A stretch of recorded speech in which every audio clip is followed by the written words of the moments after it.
Hello guys, நம்ம freedom மொபைல்ஸில் இன்றைக்கி என்ன காம்போ கொடுக்க போகிறோன்னு பார்த்தீங்கன்னா 1+1 காம்போ தான் கொடுக்க போகிறோம். இந்த காம்போவில் என்னென்ன கொடுக்க போகிறோன்னு பார்த்துலாமா? இந்த போட்டுடைய கிறிஸ்டல் ப்ரோ பட்ஸ் ஒன்றும் ஒரு வயர்லெஸ் பூம் ஒன்று கொடுக்க போகிறோம். இந்த பட்ஸ் பார்த்தீங்கன்னா ஒரு டிரான்ஸ்பரண்ட் லுக்கில் லைட் ஃபினிஷிங்கில் பார்க்க ப்ரீமியமாக கொடுத்துருக்காங்க. இந்த பட்ஸில் பார்த்தீங்கன்னா ஆட்டோமேட்டிக்காக சப்போர்ட் ஆகிற மாதிரி ஆக்டிவ் நாய்ஸ் கேன்சலேஷன் கொடுத்துருக்காங்க அண்ட் 1 டேக்கான ப்ளே பேக்கையும் கொடுத்துருக்காங்க. இந்த வயர்லெஸ் பூமில் என்ன பெனிஃபிட் பார்த்தீங்கன்னா நீங்கள் ப்ளூடூத் கனெக்ட் பண்ணி கூட பார்த்துக்கலாம் அண்ட் ஜாக் வயர் கூட கனெக்ட் பண்ணி யூஸ் பண்ணிக்கலாம். இந்த பூம் பார்த்தீங்கன்னா யூஸ் பண்ண ரொம்ப சாஃப்டாக இருக்குது அண்ட் ரொம்ப ப்ரீமியம் லுக்கில் கொடுத்துருக்காங்க.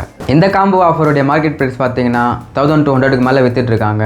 நம்ம ஃபாலோவர்ஸ்க்காக ஜஸ்ட் 650 கொடுக்க போகிறோம். இந்த காம்போ ஆஃபர் உங்களுக்கு பிடிச்சிருந்துச்சுன்னா நம்ம வெள்ளூர் நியூ பஸ் ஸ்டாண்டில் ஷாப் நம்பர் 70 ஃப்ரீடம் மொபைல்ஸில் வந்து வாங்கிக்கோங்க. வெளியிலேருந்து பார்க்குறீங்கன்னா டிஸ்பிளே தர வாட்ஸ்அப் நம்பருக்கு கான்டாக்ட் பண்ணி உங்கள் ஆர்டரை ப்ளேஸ் பண்ணிக்கோங்க. இந்த மாதிரியான எக்ஸைட்டிங்கான ஆஃபருக்கு நம்ம ஃப்ரீடம் மொபைல்ஸ் அக்கௌண்ட்டை ஃபாலோ பண்ணிக்கோங்க அண்ட் யூடியூப் சேனலையும் சப்ஸ்கிரைப் பண்ணிக்கோங்க. Thank you guys.